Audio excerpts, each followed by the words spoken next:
One of the more frustrating aspects of long-running comic universes is the potential for characters to disappear for years at a time. And line-wide reboots like DC does from time to time only make that phenomenon easier, as entire corners of the universe can end up wiped away.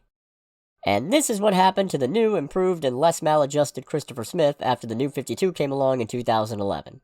Peacemaker disappeared for about 8 years or so, even as other elements of the pre-Flashpoint DCU started making their way back into continuity.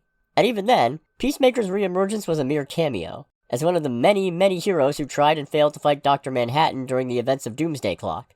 And by the time he started seeing bigger roles in comics again, the dreaded beast that is multimedia synergy reared its ugly head. Look, I'm not totally against popular adaptations influencing the comics.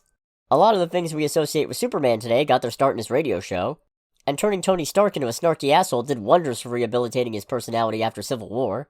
But for lesser-known characters, this boost in popularity tends to overhaul the comics entirely. And yeah, that's exactly what happened to Peacemaker. Even with the DC Universe's previous history being fully restored, gone was the more mellow and put-together Peacemaker that had mentored Jaime Reyes. Now he'd been transformed into a boorish, jingoistic asshole willing to kill in order to maintain peace. In fact, the current incarnation of Peacemaker's carried out mission after mission for Amanda Waller, who is, believe it or not, even worse of a person in the comics than in the movies. Oh, and he works with an alternate counterpart of himself known as Peace Wrecker, but not a lot's known about her yet. I guess he's not necessarily all bad, though. Aside from still having his pet Eagly, he also has a dog named Bruce Wayne, funny enough, who he cares very deeply for. In fact, Dog Bruce Wayne is so important to Peacemaker he was willing to work for Brotherhood of Evil members of the Brain and Monsieur Mala when they threatened the dog's safety.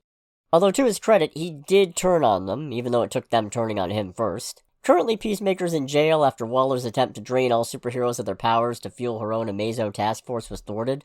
But it's not inconceivable we could see him return to the side of good again. Although as long as that TV show's running, he'll probably still be an asshole.